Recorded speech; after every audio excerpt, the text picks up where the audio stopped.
Good evening. It's wonderful to be back with you once again, isn't it, Ronnie? Indeed it is. And in a packed programme tonight, I shall be talking to members of the Special Patrol Group of the Society for Psychic Research who rushed to London today to investigate the unexplained sighting of a porter at Euston Station. And I'll be introducing you to the Brazilian coffee millionaire who's built a house in his own grounds. But first, the news. The Minister of Defence is to investigate allegations about a recent ceremony at which members of both the Parachute Regiment and the Women's Royal Army Corps were given medals. Apparently it got rather out of hand and turned into a bit of a gong-bong. In America, a congressional committee of inquiry has been appointed to investigate recent claims that convicted criminals lead lives of luxury. This follows the recent case of an Albuquerque man who was sentenced to the electric sofa. Police have stepped up the search for Laxley Druitt, the Member of Parliament who's gone off his chump. They fear that in his present state of mind, he might do something sensible. There was swift justice today for the Bridlington man accused of impersonating a truss. He was bound under for 14 days. Motoring news. Following the success of the Talking Maestro, next week sees the launch of a new car that tells jokes. It's called the Laughing Cavalier. And fears that the increase in the numbers of burglaries might damage the national economy were confirmed today when the pound fell 6 points against the stolen video. But now for a sketch featuring Mr. Ronnie Barker, a man with such amazing reserves of stamina, he once stayed awake all the way through a Paul Daniels trick.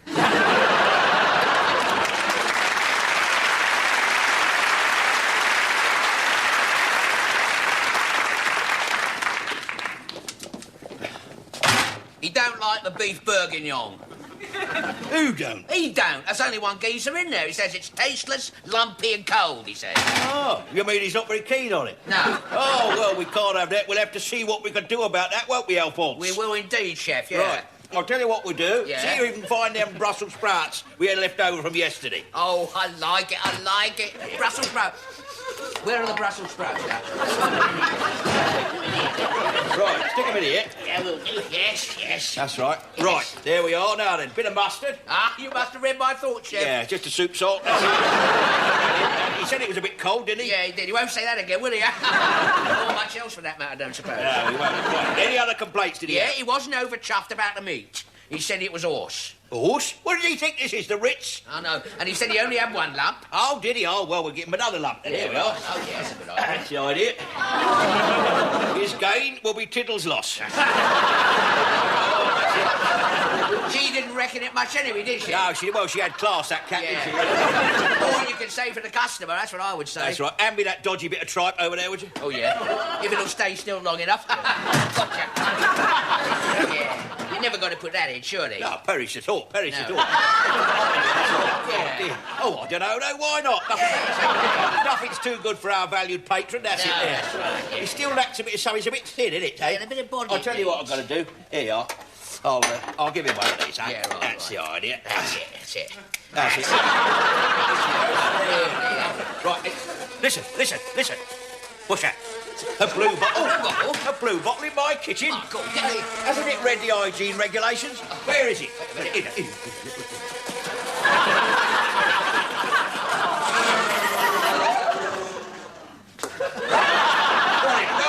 Well caught, Alphonse. Can't say there's no body in it now, can you? Extra protein at no extra cost. That's it. We aim to please, don't we, Indeed. Alphonse? Do you know what he had the temerity to suggest? What? That the plate was dirty. Oh, did he? Oh, lack-a-day and lamentations. Well, I'll fix that. Yes. I'll soon fix that. That's right, that's it. There we are. Now you can see his face in it. I told him that Egon Ronnie often passes this restaurant. I told him that distinctly. Yeah? He told me to put a sock in it, he said. A sock? Yeah, put a sock in The it. man must be psychic. Yeah. There you are. That's it. Sorry, it can't be clean. Never mind. It's the next best thing, isn't it? Extra content of high fibre. That's right, now. Yeah, we'll give him a dollop of this here. Yes, that's right. That's it. That's There it. we are. Lovely. Some of that and some of that. Now, Very you take nice. this round Yes. to our lovely gourmet friend. Yes. That's right. See what he thinks of that, all right? I'll do that. There yes. you go. Yeah. Right. Hey, hang on. You haven't got your thumb in it. Oh, what I never learned, Chefy. That better? That's lovely. Magnificent. That's it.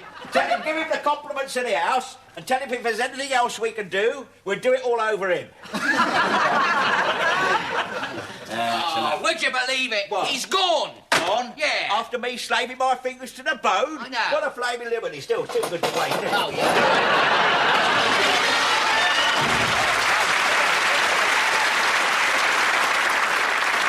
Please welcome this week's guest, ladies and gentlemen, Stephanie Lawrence.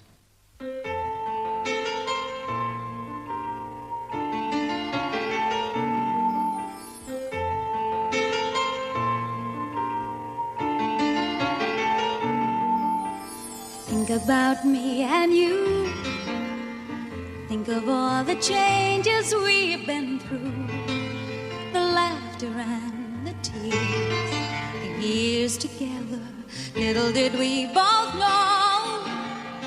When we fell, we gave up all control. But times get hard, we're strong enough to carry on. 'Cause love has a mind of its own. It moves in its own circles, and it will wrong where it will wrong. Love has a mind of its own.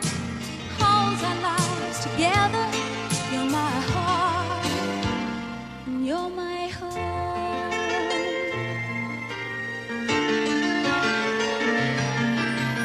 Stayed awake last night. Told myself that this time we were through. The passion wasn't pain. My heart had changed.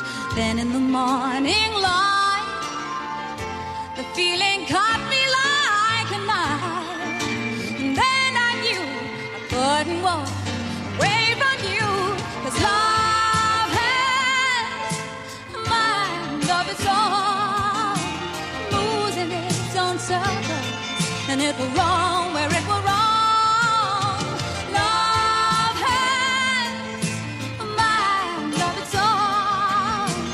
Holds our lives together. You're my heart, and you're my home.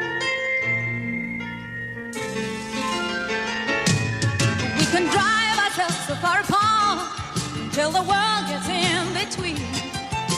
Before you know, the distance grows till we lose sight of our dream. But the wonder of it all is how long we'll survive. It never fails to keep us going, never fails to keep us alive. Love has a mind of its own, moves in its own circles, and it will roam where it will roam.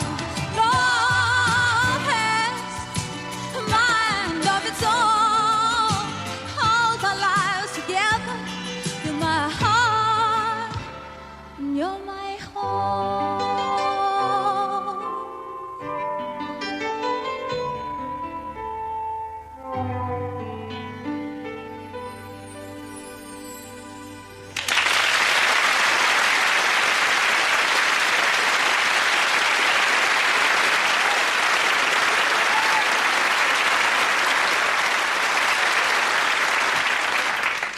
Good evening.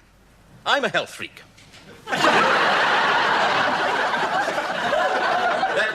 That was just a little joke. And here is a big joke. Now, personal fitness. Are we, as a nation, neglecting our health?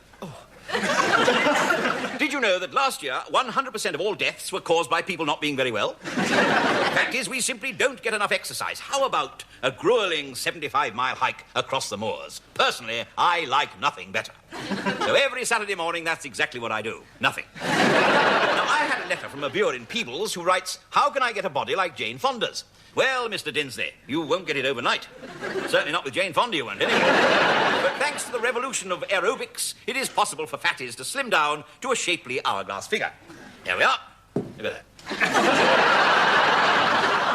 It's all right if you like that sort of thing. Of course, since then, I've managed to put it back on. Much to the relief of my wife. Now, here is something to exercise your stomach muscles. A BBC cheese and chutney sandwich. Oh, that reminds me, I must clean out the budgies cage when I get home. But remember, too much exercise can bring problems. A few weeks ago, my secretary, Miss Tumbleturn, had the misfortune to overdo it with the chest expanders. She went sunbathing topless on Brighton Beach, and everyone asked who'd move the pavilion. Eventually, she was asked to cover up her minarets. To compensate, the next day she went jogging. Came back with 2 black eyes. So remember, always take along a heavy sweater, such as Eamon Andrews. How can we cut down on calories in our food? One simple tip is to put a brick in your steak and kidney pie. The British Rail have been doing that for years. Try and cut down on fats. Now, here is a plate of ordinary fish fingers with the batter removed. Oh, no, sorry, that's the new cholesterol-free cheese omelette, I'm sorry. Another tip, in future, try cooking your fried eggs in sunflower oil. They are delicious. Here we are. There's one. Look at that. Now, over here is my assistant, Miss Willits, and she has the recommended breakfast for slimmers. There we are. 1 glass of fruit juice, 1 ounce of cottage cheese, and 2 crackers. Breakfast in bed can be fun. So, which are the foods that are bad for you? Well, the simple answer is all of them. All food is extremely harmful, and the only way to stay really healthy is not to eat anything at all. Or the FA plan diet, as we call it. Cyril Smith has been on this diet now for 2 weeks. Yesterday, I asked him how he found it, to which he replied with a mirror on a stick. Of course, he was in a bad mood because he'd just shaved off some unwanted hair around his navel and got booked for having a bald spare tire.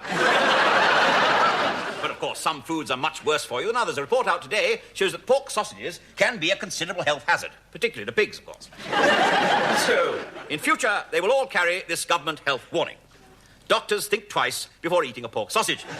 Certainly in Golders Green they do anyway. So, if you want to find out how to lose 11 pounds in 1 week, just write off now for my special booklet, enclosing 11 pounds. As a general rule of thumb, only eat things that taste absolutely disgusting. The more disgusting the taste, the better something is for you. The exception, of course, being Bernard Manning. So, finally, to sum up, take more fibre and more exercise and start every morning like I do, with 3 plates of all bran and a quick 100-metre dash. Good health!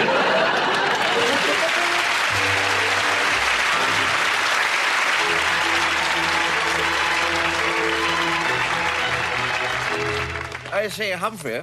What is it, Godfrey? You don't mind if I smoke my pipe, do you? Not if you don't mind my being sick, old chap. Oh, that's perhaps all right.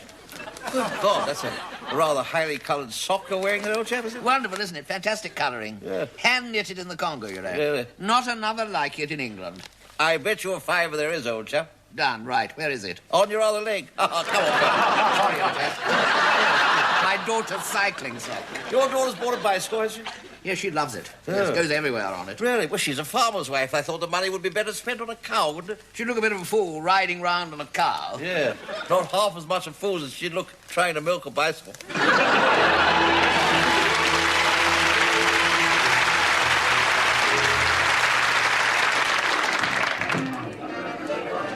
Hello there.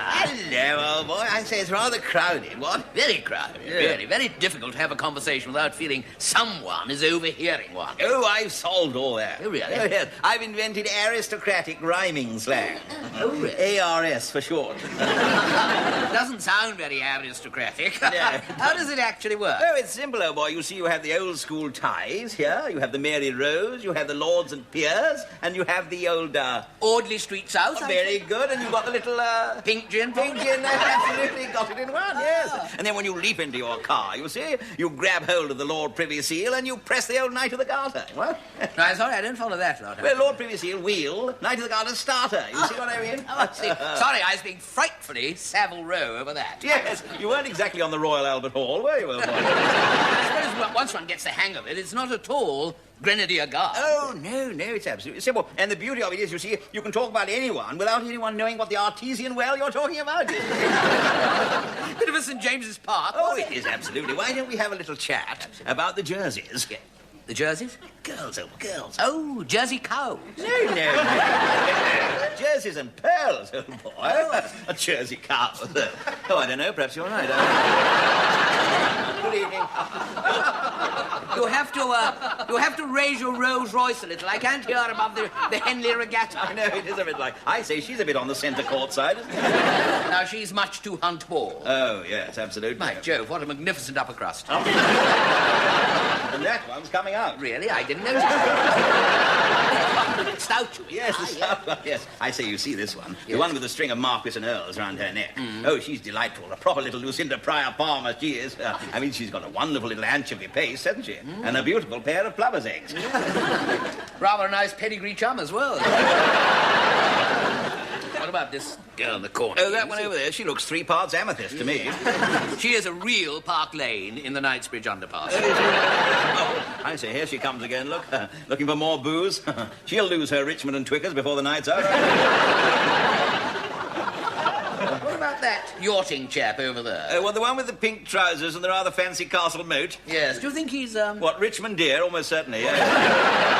What about a little more Harrod's Hampers, what? Well, just a daddy's yacht. Yes, here we are. What do you think of the pheasant and grouse? Well, this room's all right. I think the rest of the place is in a bit of a Buckingham Gate. Yes, it is a bit, really.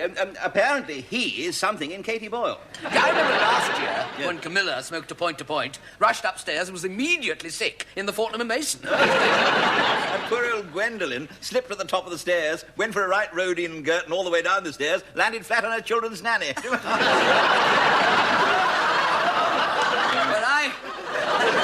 I better rejoin the wife, otherwise she'll be in a proper buck's fizz. Yes, I must dash to the Cambridge Blue. I'm dying for a Shoreham by Sea.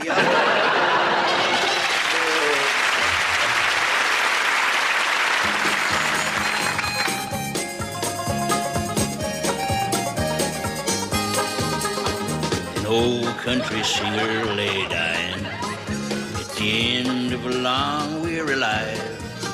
And he lay with his loved ones around him, 3 dogs, 7 horses, and a wife. Oh, Mary, the voices are calling. They're calling and telling me to go. But before I set out on my journey, there's one thing that I gotta know. Do they play country music in heaven? Are there still 4 square beats to a bar? Can I find a backing group among the angels? Can I swap my plucking harp for a guitar? 'Cause I just can't leave my music. It's the thing that has served me so well. So if I can't play my music in heaven, I'll go play my music in hell. And with that, he lay back on his pillow with a sad, dreamy look in his eye. And his soul saddled up and departed for that pearly stockade in the sky. And there stood St. Peter waiting, and he opened that big rhinestone gate. But before I go in, said the singer, St. Peter, I must know my fate. Do they play country music in heaven? Are there still 4 square beats to a bar? Can I find a backing group among the angels? Can I swap my plucking harp for a guitar? 'Cause I just can't leave my music. It's the thing that has served me so well. So if I can't play my music in heaven, I'll go play my music in hell. Come inside now, said Peter, and rest you. Change out of them dirty old things. Try these breeches of snowy white buckskin, and this waistcoat with slits for your wings. Yes, you can play your music in heaven, and your guitar is safe in your hands. There is no room in hell for a singer, 'cause it's too full of rock and roll bands. So he played country music in heaven, and there were 4 square beats to the bar. And he found a backing group among the angels, and he swapped his plucking harp for a guitar.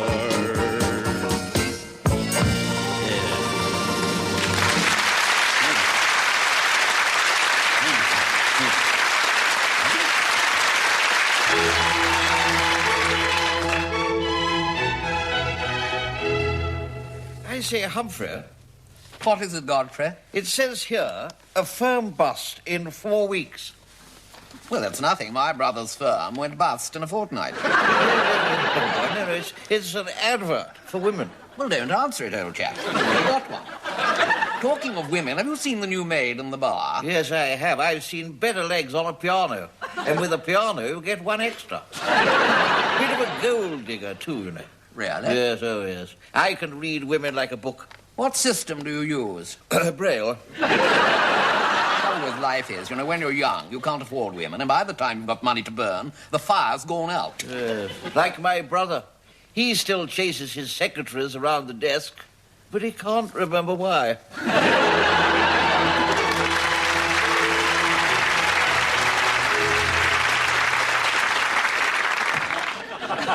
Good evening, Arthur. Good evening, Arthur.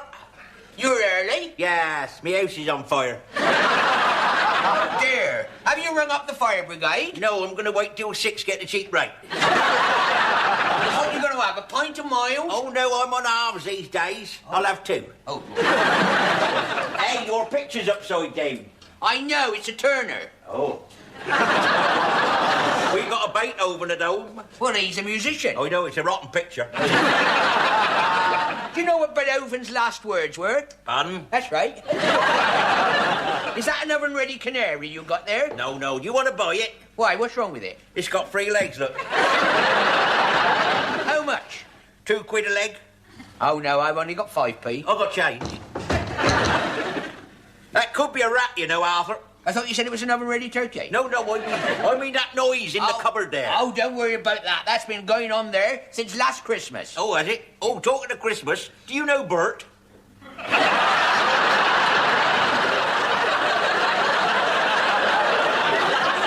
I don't, no. No, neither do I.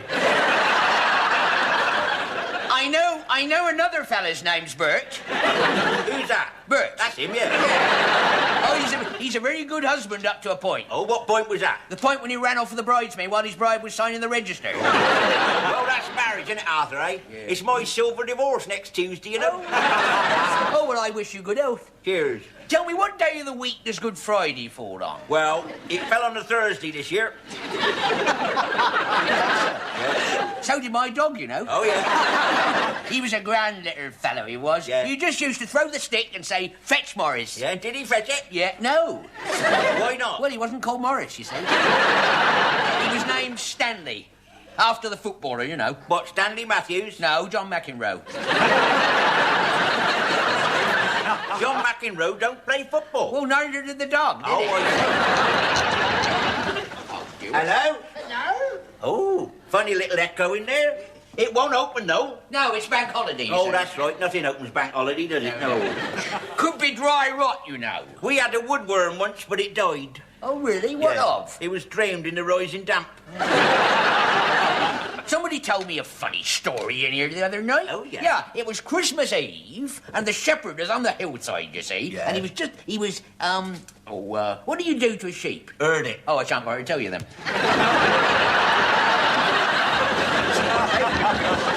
Listen, why don't you unlock the cupboard? Well, I can't find the key. Well, maybe it's inside. Well, have a look then. All right.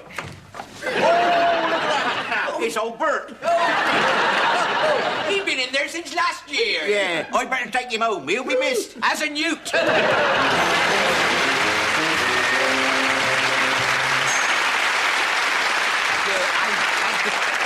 Thank you, Emma. I know what you're thinking.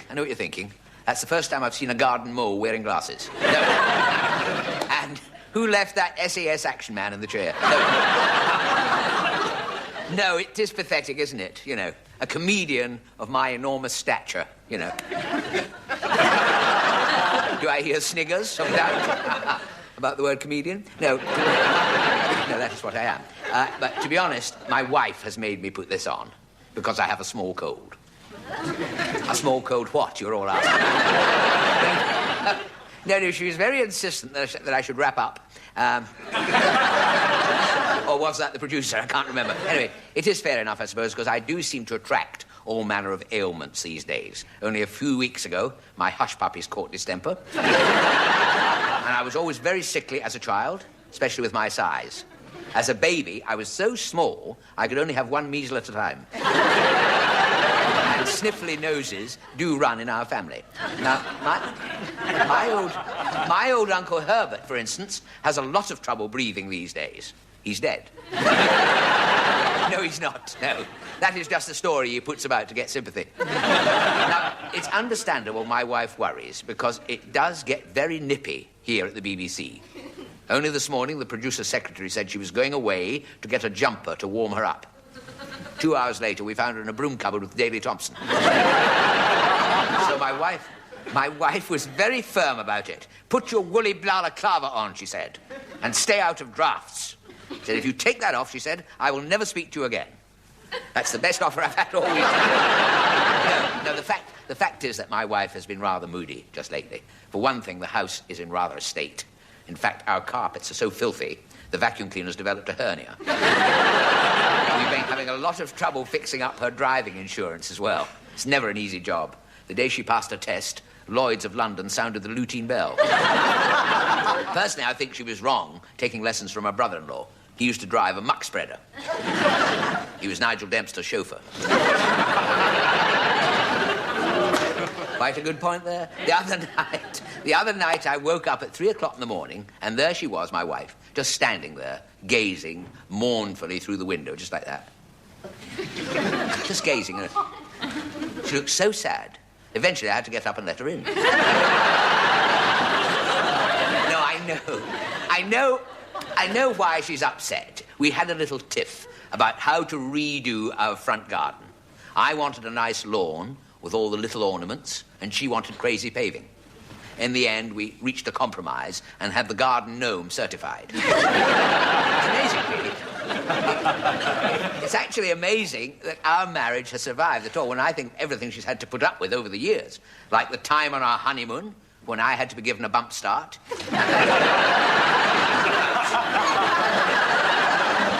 We were driving round the continent and the car broke down. Please.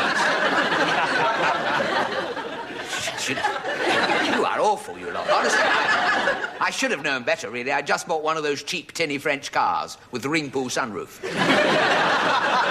I'll never forget the awful boarding house we stayed in. My goodness, pokey. It was so small, they cleaned the windows with Optrex. But I digress. On to tonight's story, which actually really truly did happen at our last end-of-series party. After the last show in every series, the BBC throw a party up in the bar. The producer was leaving, and we wanted to give him a present. So we bought him a private helicopter. And I say private helicopter, it was more a sort of, very primitive kind of, auto-gyro thing, Let's be honest, it was Magnus Pike in a bucket.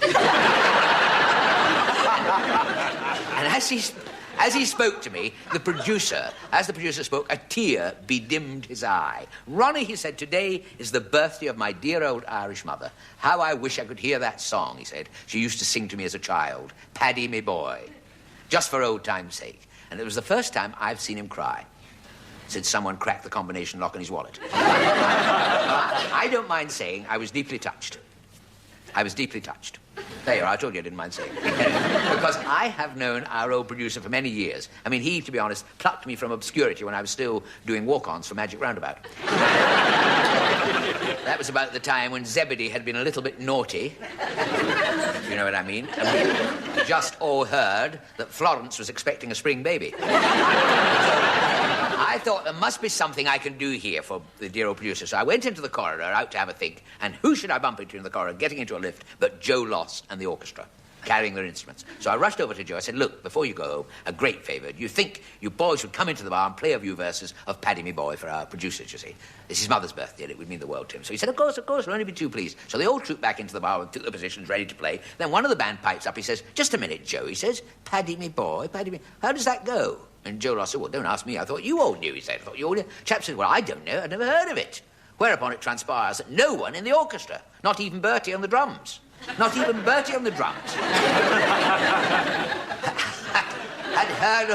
heard of the song, Paddy Me Boy. So to cut a long story short, the producer is called over. Joe Loss says, look, it's very embarrassing. He said, the band here would love to play your song. Your mother used to sing to you, but none of us seem to know it, this Paddy Me Boy. How does it go? I said, he said, it goes like this. He goes, Paddy Me Boy, is that the Chattanooga choo-choo?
Well, that seems to be just about all we have time for tonight, doesn't it, Ronnie? Yes, indeed it does.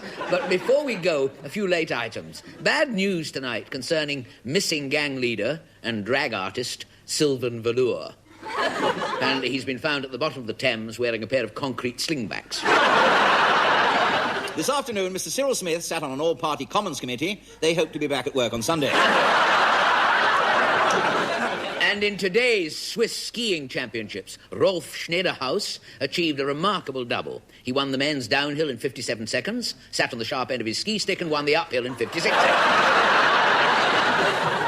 Claims that animals can develop the characteristics of their owners was confirmed today when a racehorse belonging to Clement Freud was disqualified for boring. Finally, the BBC announced tonight that as a special tribute to Selwyn Wedgley, the film world's leading understudy, the BBC will be showing a special season of everybody else's films. How true, how true. In next week's programme, we shall be meeting breakfast TV astrologist Russell Grant, who consulted his prune stones at lunchtime today and decided not to tinker with his tailor but soldier on till he met a sailor.